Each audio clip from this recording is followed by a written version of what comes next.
Good evening. I think I'm loud enough, right? For the people at the back.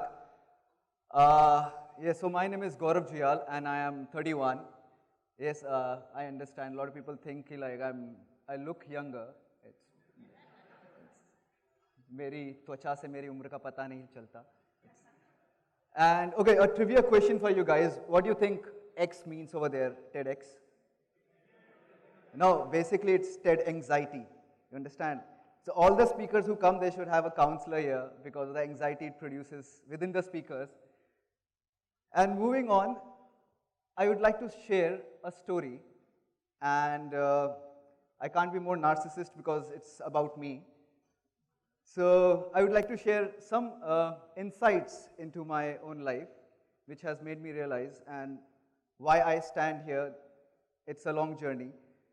So before I go into my childhood, I would like to start from, say, right after my 12th.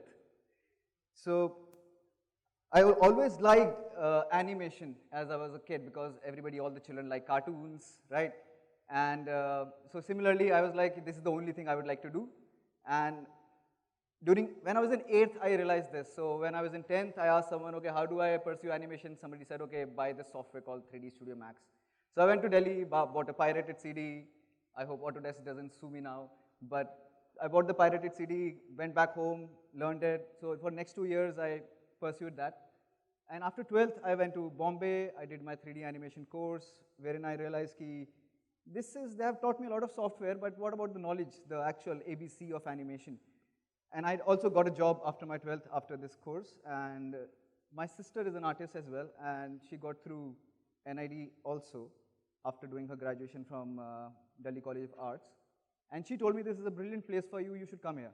So I applied once, I didn't get through. I realized why I didn't get through, so I applied again.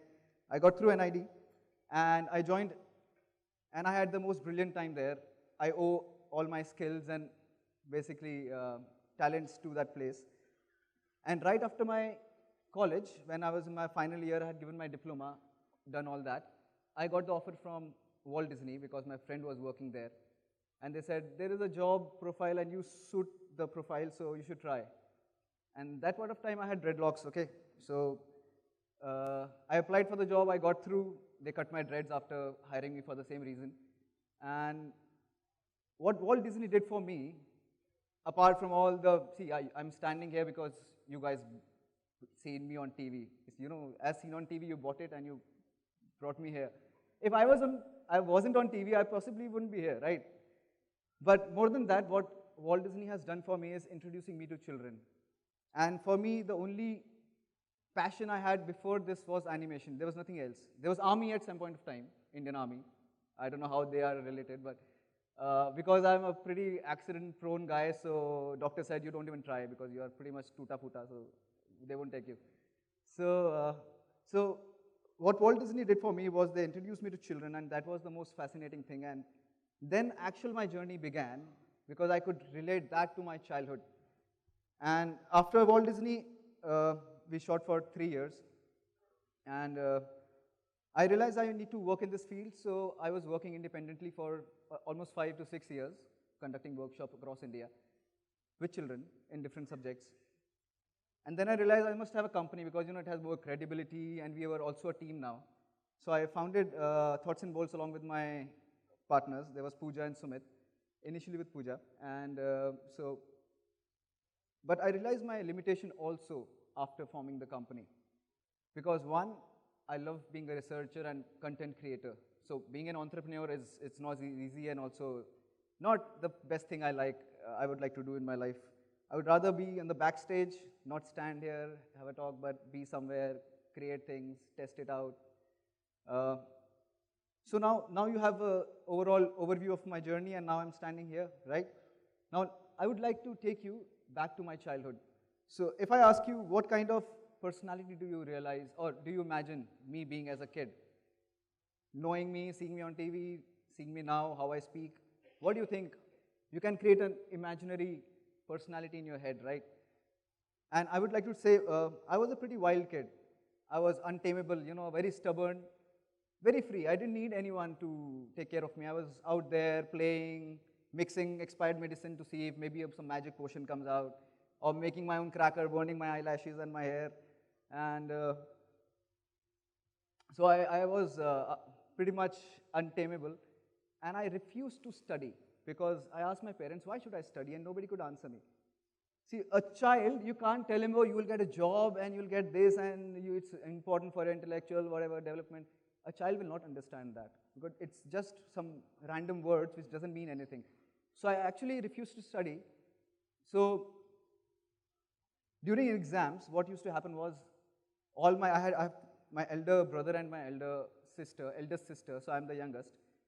Them and my father and my mother, everybody would be after me to make me study. And they would be like with a poem and they're like reciting. So by the end of it, my whole family would remember everything, my whole course structure, but I would not know anything. I would literally close my ears and refuse to study. I was that stubborn against education. And so once I was asleep, and my father is like, he's sleeping, so let's just dictate the course in his ears. Maybe something goes in his subconscious because tomorrow is exam. Okay. So they have been to that extreme also. So I think I scored the highest in my life in my nursery. Okay. Honestly. And then the graph goes down, and then something happens, and the graph goes up. Okay. But I was almost like, I don't remember my school time. I remember everything outside, but not my school time. One, because I had my own limitations as a child. I did not understand text. It was the last thing I would like to read is a text. And I wouldn't understand. I had problems speaking. Even now I do. There's sometimes r and t which comes now, so I go like I can't speak properly. And at the same time, God really forgot to install the hard disk drive in my system, which means I only work with RAM. Okay, I can't store anything. So if I'm in the now, it's okay. And possibly, I'll actually forget the images from this talk as well. It is pretty extreme. I'll remember the essence of it. I might remember myself from a third-person point of view because my brain is trying to recreate the memories, which I don't remember from my own eyes. So the good thing is that it's the old past or old memories or old girlfriends, they don't trouble me anymore. If I'm there, I'm working, and I'm totally dedicated because so these three problems, which is the memory part, which also not able to understand text. And now, if you see, so I'll show you how, so okay, this is classified information, all right. Okay, so the thing is, if you see my grades from class 1 to 5, like I told you, nursery was the golden era. So my grades go actually down till the 5th grade. And although the average remains more or less like 55 something %, but I'm flunking in some exam, like many of the subjects. Okay, so this is the first grade, all right, roll number 20, 91, 92. Were you born then? You guys, some of you maybe. Okay. So, okay, you see pay attention to the red marks, okay. And then you go to where should I point this? Okay. Okay, so slowly you see those D and Fs, there are 3 now, and then it increases to 4, 5, 6, 7, 8, something like that.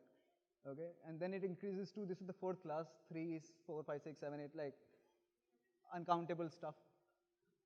Okay, but also interesting to see that Hindi language literature is 80 and at the same time 39 in social studies. I don't know how that is happening. And the 5th grade was this. All right, I flunked in 2, I think, English language there and mathematics down there. And in the middle over there, you see I have Photoshop because it was obstructing the view. So this is what I got in the 5th grade. Okay. So this says, okay, they didn't mention my name. They were being polite, I guess. But if he doesn't show any improvement in the weak subjects by the end of the next academic year, he or she will not be promoted to the next class. And please take this matter seriously. This is class 5th, for God's sake. Okay. And I'm like smart enough to remove the headmistress name and the school name. And you can see okay. Okay, so this is not nursery. Nursery would be up there somewhere. Okay, so this goes down, and then goes down, and this is where I get this warning. And then I would go to class 6, which would be around here, and you see the up, this thing. So what happened? Why did I start studying? Because of the trial, that shit which was there. I couldn't read anyways. I didn't like text, so it didn't make sense. When I went to the first day of my class of 6th grade, our teacher, she made us stand, and she asked us, who all got promoted on trial basis? So 3 of us stand up. And that was the most embarrassing time of my life. Okay, standing up in the middle of the class, being pointed out, I never want that, even now. Okay, why am I there? Okay, so I got so embarrassed that I'm like, dude, this shouldn't happen ever. I do not want this to ever repeat. And that's how I forced myself to study. So the grades went up. I'm like, yaar, bahut padhai kar li. Okay, so like, it goes flat there. Still like around what, 65 something. Then why do you think this happened over there and this happened there? The peak, yes. So which means because of the pressure, now I know, dude, like, because see, I took it a conscious decision to study, right? And I also consciously know that boards are important. So just before the exam, I would study. And this is the boards come marks. And if you see my the prelims or whatever you call them, the rest of the exams, I would be flunking, okay, there. So I would just study for the boards. And 11th, of course, there's no board, so like I didn't study. And like when 12th is board, so I study again. Just so that I can make my future somehow. What worked for me was, one, that I had a strong willpower, which means if I really think about something, I do it. Secondly, I had the awareness as well, which means when I was going through, when I didn't want to study, it was a conscious decision because nobody could explain me why I should study. When I wanted to study, again, it was a conscious decision that, okay, dude, I have to do something. I don't want to be embarrassed again in public. And one more, the most important thing out of this is my parents. I'm very lucky to have the best parents, of course, it's a relative, so for me, there was a nice mix of, they gave us a lot of freedom. They never indulged in what we were doing, and they would not ask us much. Maybe some children needed, but I didn't. I was anyways free, and I was happy with myself. So my parents were like, my father is a scientist, was a scientist, he's retired now, and he was always in his work, so I don't think he will even know what class I was studying in when I was in school. And my mother was super active, working and like helping everyone, and a social worker also, and she still does. If you ask, if you call my home and if my mother is not there, they will say, oh, wo to jail mein hai. Because there is a jail near our house, and she goes every day there to teach meditation and yoga to the inmates of the jail. So she has been doing that forever now, working with children, and so one thing she used to tell us was, we trust you, and you are responsible for your life. All right. So that actually empowers a child a lot more because one, you know that they don't care what you do. So you're free to do anything. And secondly, when they say they trust you and you're responsible, that dialogue somehow comes at the crucial moment when you're about to take some crucial decision. And that comes in and you're like, dude, like, oh, we are responsible for our own actions, okay? Okay. So even if you go through, then you take the responsibility, okay? And that gives you a lot of power when you take responsibility, and it applies to your job or studies now or whenever. Anything you do, even if you don't want to do it, but if you have to do it, then take responsibility. What's the point of doing something and saying, nahi, usne mujhe bola tha, so I'm doing it? There is no point of that. Either don't do it. If you are doing it, then take responsibility for whatever you do. So parents I realized see, education comes later, right? But the child is spending time at home. So parents have to form a force field around the child. And if the child knows that, okay, I have this support like artillery and infantry with me, that nothing happens like anything, because the world is, as you know, we have a lot of problems. Each one of us, we have our own unique problems, and we'll keep facing them our whole life. So when the world is also going to bombard you with problems, you don't want problem to exist at home also. That really will destroy a child. When he knows, okay, the world is also, there are so many problems coming in, and my parents are also they don't understand me. So the parents really have to form a shield. So you can discipline your child at home, whichever way you want to. You have to be smart about it. But in public, you have to defend your child. I'm not saying like if he goes and really hurts someone and you are like, nahi, mere bache ne kuch nahi kiya. But there has to be a way. But parents, they should not, one, discuss the child, like the problems or the funny habits a child has in front of him. Don't do that. Don't embarrass the child, okay? You should always imagine a child as a complete being. He is not like, when the kid is small and you're like goo goo gaga, like doing something, making stupid faces. Dude, he understands everything, okay? He's like, what the hell? What is goo goo gaga, dude? Like, because his neurons are still developing, muscles are still, he's like taking control of all that, doesn't mean that he doesn't understand things, all right? So whenever you see a child, regardless of what age, treat him or her with respect and see through and treat him like an individual, okay? Talk normally like you would to anyone, like to me, like I'm talking to you. When I take workshop with children, I also like do the same thing. I talk to them naturally like you would. Because when you distort your voice, it's confusing for children. They're like, what the hell is he doing? Why is he like talking in that squeaky voice? That is not required. That's our interpretation of the children in some weird way. Okay? So, parents is, like I said, do not indulge in their lives, but be interested. You have to be interested in your child's life. And right now, you can say the culture is that everybody wants one button like solution. Oh, tell me something that I buy, and the child, oh, he's like spending too much time on gadgets. What do I do? Oh, maybe Flinto box or Chinto box, whatever you want to buy. Give it to him. It doesn't work like that. You have to be interested. You have to improve yourself, go through things, and then participate in case your child is not very active and going out. So you have to be interested. At the same time, not indulge in his or her life. Then, if we come to education, what is the whole core of education? It is to empower lives, right? But if you see my report card and the trial basis, how the hell is that going to work? How is that helping anyone? I don't understand. I truly feel till a certain age, you should let the child be. I would, if it's up to me, till 8th grade. Okay? Then you can turn competitive and whatever you want to. But at least till 8th grade, he should be exposed to a lot of things. I'm not a master. You think, a lot of people think because of the show that I'm an artist and I paint and they requested me to do something over here. If you take an average of the skill of the artist in India, I would be somewhere average. The same report card you saw, like 54%, I would be there somewhere. There are n number of, like infinite number of people who are more talented than me in terms of art. But that's not my core field. My core field, I would say, would be to simplify things, simplify knowledge, and reach a core. So because I've been self-teaching myself my whole life. In my college, luckily, we never had subjects, like they never used to teach us something. Everything was self-taught.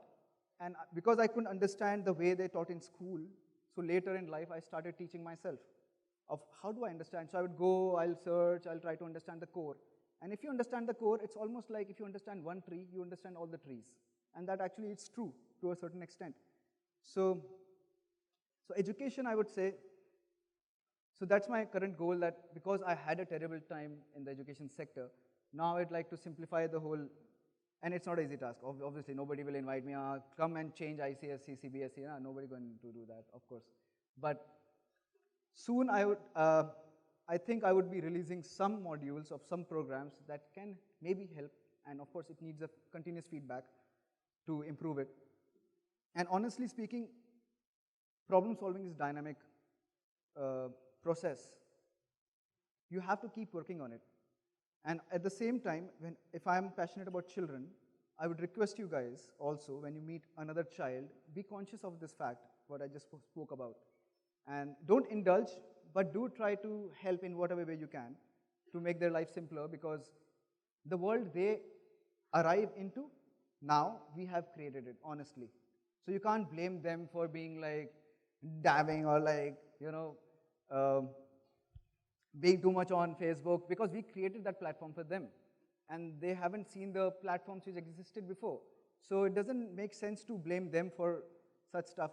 And they are the generation, they should use their tools. Of course, why not? The only thing is balance, that to strike that balance, you need to do our bits. And so we have covered the education, and we have covered the children and parents. Yes, so I think I would like to end now.